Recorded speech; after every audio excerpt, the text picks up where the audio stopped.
목소리로 봉독하겠습니다. 시작. 아합의 아들 70명이 사마리아에 있는지라 예후가 편지들을 써서 사마리아에 보내서 이스라엘 귀족들 곧 장로들과 아합의 여러 아들을 교육하는 자들에게 전하니 일렀으되 너희 주의 아들들이 너희와 함께 있고 또 병거와 말과 견고한 성과 무기가 너희에게 있으니 이 편지가 너희에게 이르거든 너희 주의 아들들 중에서 가장 어질고 정직한 자를 택하여 그의 아버지의 왕좌에 두고 너희 주의 집을 위하여 싸우라 하였더라. 그들이 심히 두려워하여 이르되 두 왕이 그를 당하지 못하였거든 우리가 어찌 당하리요 하고 그 왕궁을 책임지는 자와 그 성읍을 책임지는 자와 장로들과 왕자를 교육하는 자들이 예후에게 말을 전하여 이르되 우리는 당신의 종이라 당신이 말하는 모든 것을 우리가 행하고 어떤 사람이든지 왕으로 세우지 아니하리니 당신이 보기에 좋은 대로 행하라 한지라. 예후가 다시 그들에게 편지를 붙이니 일렀으되 만일 너희가 내 편이 되어 내 말을 너희가 들으려거든 너희 주의 아들 된 사람들의 머리를 가지고 내일 이맘때에 이스라엘에 이르러 내게 나아오라 하였더라. 왕자 70명이 그 성읍의 귀족들 곧 그들을 양육하는 자들과 함께 있는 중에 편지가 그들에게 이름에 그들이 왕자 70명을 붙잡아 죽이고 그들의 머리를 광주리에 담아 이스라엘 예후에게로 보내니라. 사자가 와서 예후에게 전하여 이르되 그 무리가 왕자들의 머리를 가지고 왔나이다. 이르되 두 무더기로 쌓아 내일 아침까지 문 어귀에 돌아가고 이튿날 아침에 그가 나가서서 뭇 백성에게 이르되 너희는 의롭도다. 나는 내 주를 배반하여 죽였거니와 여러 사람을 죽인 자는 누구냐? 그런즉 이제 너희는 알라. 곧 여호와께서 아합의 집에 대하여 하신 말씀은 하나도 땅에 떨어지지 아니하리라. 여호와께서 그의 종 엘리야를 통하여 하신 말씀을 이제 이루셨도다 하니라. 예후가 아합의 집에 속한 이스라엘에 남아있는 자를 다 죽이고 또 그의 귀족들과 신뢰받는 자들과 제사장들을 죽이되 그에게 속한 자를 하나도 생존자를 남기지 아니하였더라. 예후가 일어나서 사마리아로 가더니 도중에 목자가 양털 깎는 집에 이르러 예후가 유다의 왕 아하시아의 형제들을 만나 묻되 너희는 누구냐 하니 대답하되 우리는 아하시아의 형제라. 이제 왕자들과 태후의 아들들에게 문안하러 내려가노라 하는지라. 이르되 사로잡으라 하매 곧 사로잡아 목자가 양털 깎는 집 웅덩이 곁에서 죽이니 42명이 하나도 남지 아니하였더라. 예후가 거기에서 떠나가다가 자기를 맞이하러 오는 레갑의 아들 여호나답을 만난지라. 그의 안부를 묻고 그에게 이르되 내 마음이 내 마음을 향하여 진실함과 같이 내 마음도 진실하냐 하니 여호나답이 대답하되 그러하니이다. 이르되 그러면 나와 손을 잡자. 손을 잡으니 예후가 끌어 병거에 올리며 이르되 나와 함께 가서 여호와를 위한 나의 열심을 보라 하고 이에 자기 병거에 태우고 사마리아에 이르러 거기에 남아있는 바 아합에게 속한 자들을 죽여 진멸하였으니 여호와께서 엘리야에게 이르신 말씀과 같이 되었더라. 아멘. 오늘은 열왕기하 10장 말씀을 가지고 철저한 하나님의 심판이라고 하는 제목으로 묵상 나눔하도록 하겠습니다. 먼저 1절로 11절 말씀인데 7절을 봅니다. 그들이 왕자 70명을 붙잡아 죽이고 머리를 광주리에 담아 예후에게로 보내니라 그랬습니다. 먼저 1절로 3절에는 예후의 협박이 나와 있습니다.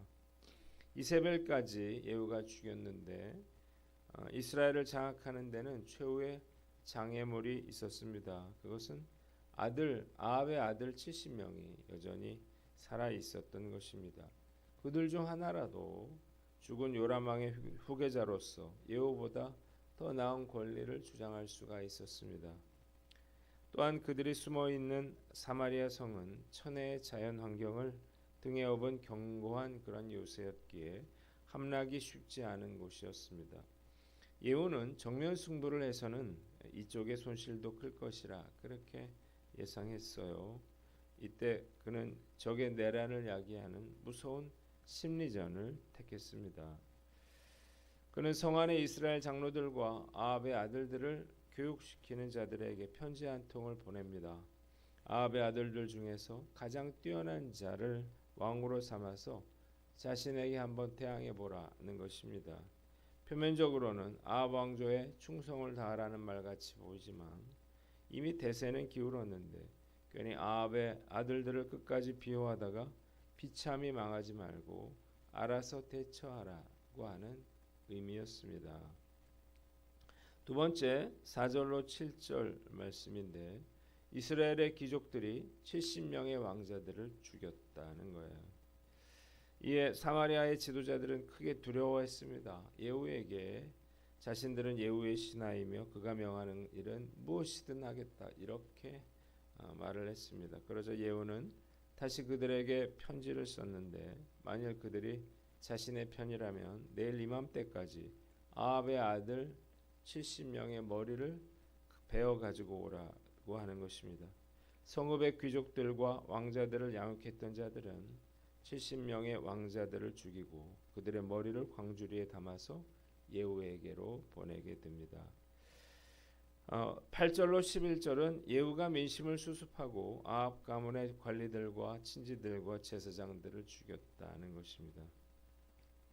전령이 와서 그들이 70명의 왕자들의 머리를 베어왔다 이렇게 전하자 예후는 왕자의 머리를 두 무더기로 쌓아 다음 날 아침까지 문 어귀에 두라 이렇게 말합니다. 그리고 이튿날 아침에 백성들에게 나아가서 말하기를 자신은 왕을 죽인 반역자이지만 너희들 역시 왕의 자녀를 죽인 살인자가 아니냐 이렇게 말했어요. 그러나 이 모든 일은 아합의 가문을 두고 하신 하나님의 말씀대로 이루어진 일이라 이렇게 말하면서 민심을 수습했습니다.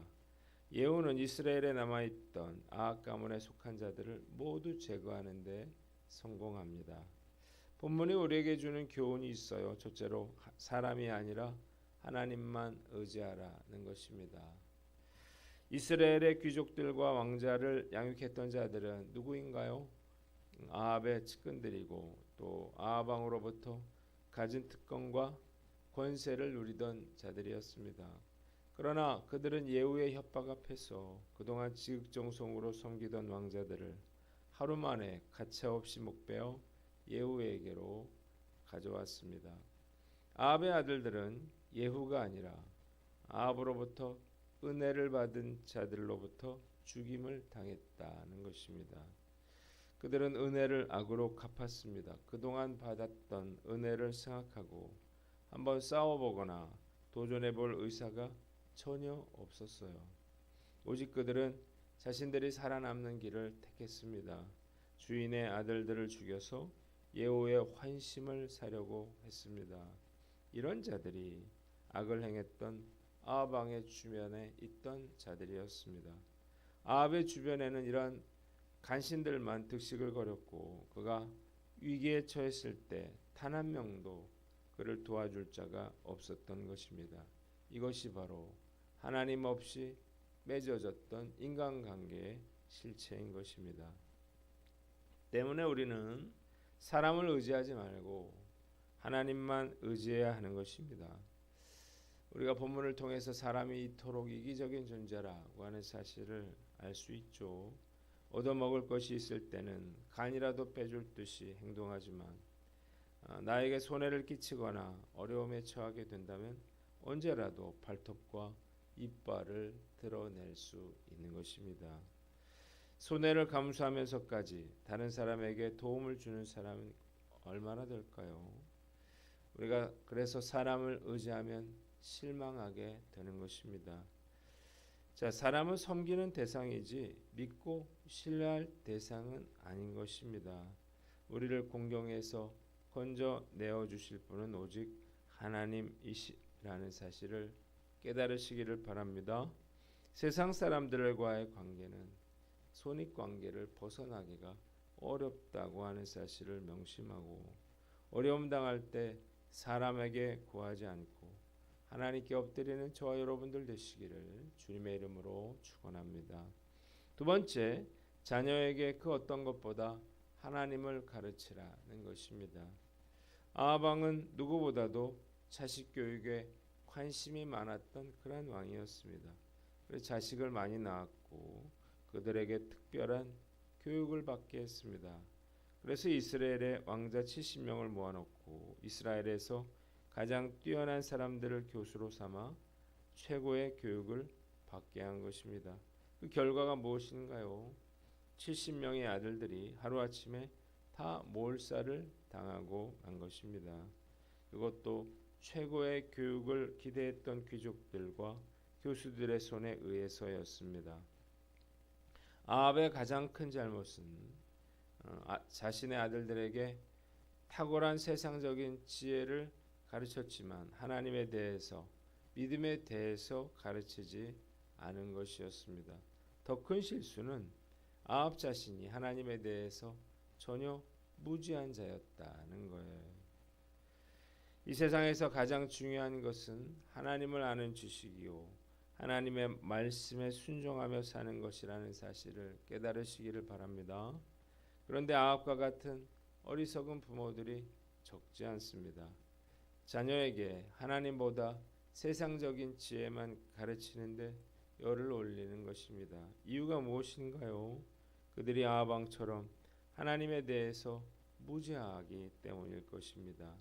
진짜 하나님을 아는 부모라면 자식에게 그 어떤 세상적인 지식보다 하나님에 대한 지식을 가르쳐야 합니다.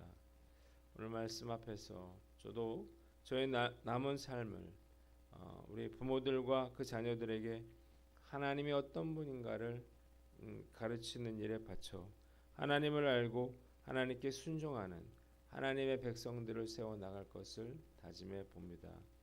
두 번째 본문은 12절로 14절인데 13절을 봅니다. 예후가 아하시아의 형제들을 만나 묻되 너희는 누구냐 그랬습니다. 이어지는 내용은 이미 죽은 아하시아의 형제들이 예후와 우연히 만난 그러한 사건입니다. 예후가 이스라엘을 떠나서 사마리아로 가는 중에 남유다의 왕 아하시아의 형제 42명을 우연히 만나게 됩니다. 예후가 그들이 누구인가를 묻자 그들은 자신들이 아하시아의 형제들이며 왕자들에게 문안하러 가는 길이라 이렇게 말합니다. 그러자 예후는 그들을 체포하여 양털 깎는 집에 구덩이에 집어 던져 죽게 합니다.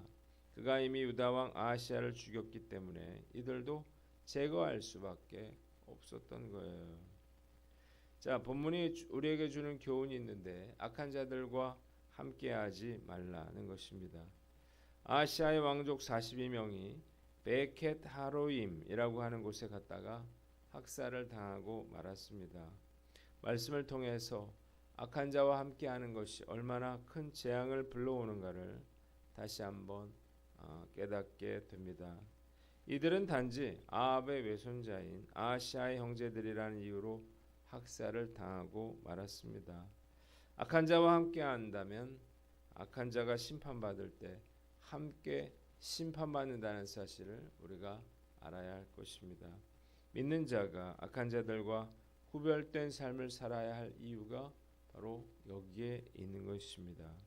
악을 행하는 자들과 함께하는 것, 그리고 그들과 함께 악을 도모하는 일이 얼마나 위험한 일인가를 우리가 깨닫고 악한 자들과 함께하지 않도록 늘 깨어있는 저와 여러분들 되시기를 주님의 이름으로 축원합니다.